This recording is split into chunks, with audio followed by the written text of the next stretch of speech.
some thoughts. Someone said, what is grief if love not persisting? With the song in E major, it could also be done on purpose, as if a major loss or absence is present. It's ironic, isn't it, that an absent can be present? I believe that's the superpower of music. Now, E major is described as the melancholy key, creating a sense of tension and unresolved feeling. But this is in E major. If you think music has rules, I will try to prove you wrong.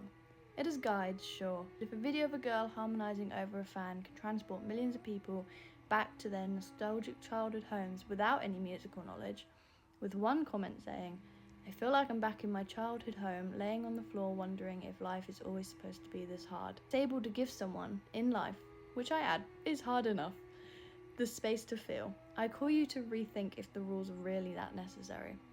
The droning fan provides a constant pillar for the track, reflecting possibly on how strong our stable parents and grandparents had to be before us.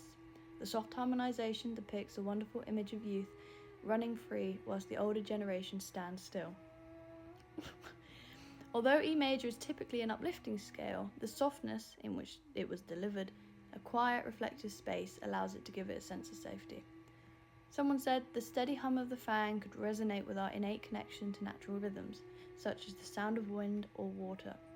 Although I feel it's straying from the topic, interesting to think about the comment that states, it feels so human and ancestral feeling, possibly linking back to the idea of generations and progression. Possibly. One of my favourite feelings is surrender. Paradoxically, there can also be a feeling of surrender in persevering through difficult times. It's an acceptance of the present moment, a willingness to acknowledge the challenges you're facing while still choosing to move forward in spite of them. I'm sure you've seen your favourite character lose a battle or force and continue when life seems to be unfair. Maybe that's why they're your favourite character, and maybe that's what you see in yourself. Regardless, it brings me back to the point of love persisting and continuation of all kinds. Love, growth, time, or a fan. Call it deep or meaningless or whatever, but you can't deny science. The hippocampus is a section of the brain that deals with memory and emotional processing. If this is damaged, then what is left? Are we defined by our memories? How do we reconcile the tension between the desire to persevere, cherish memories, and need to let go of painful or irrelevant ones? Possibly connecting via other means, such as chords, tension, dissonance in music. The illusion of stability. Does stability and consonance of the E major scale reflect the illusion of stability in the face of bittersweet emotions?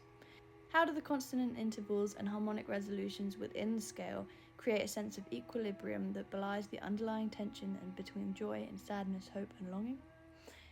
I like to think the past is stuck there.